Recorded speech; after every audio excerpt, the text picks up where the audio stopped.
So team, welcome back to the continuation, the second day for our keyword-driven framework, the basic first project on keyword-driven framework. So let's take a quick look at where we left yesterday and then we will continue. So team, one small request is I might have extensions of these daily classes by about 10 odd minutes every day, just so that we catch up on the lost days and the upcoming holidays, all right? So that's one thing that I just quickly wanted to touch base with you. All right, team, so here we go.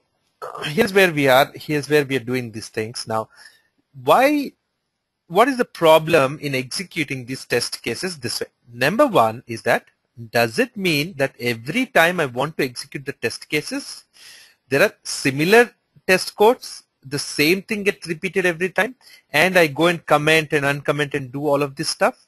No.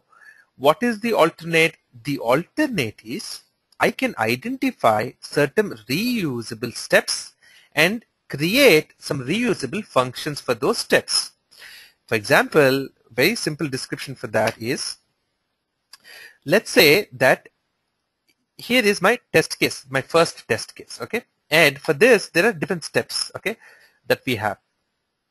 Then I have another test case like we were building out here, I believe test case 4, which has almost the same steps, but one or two steps is different from the other.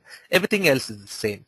I might have many test cases with similar things where there are some similarities in some of the steps, but other steps could be different.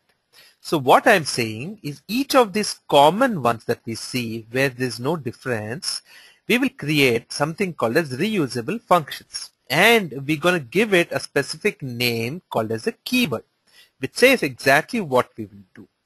Then we're going to build a function library with these keywords in it. And eventually what we will do is we will just execute these test cases by calling the corresponding keywords. And at the end, when we write our driver script, we will say that, hey, let's write these keywords and whatever details they read in the Excel sheet, then take the inputs from the Excel sheet and execute these tests automatically. That's the overall game plan. Now let's go about identifying and developing these reusable functions with specific keywords for it. For example, if you look at these test cases that we have, for this these are the set of steps, correct? Open IE, enter video to search, click search, and so on, and close browser, the same out here. Only difference is this. This enter video to search and click search is one thing, is basically just two steps into it, correct? Then opening the browser and closing the browser is also very simple.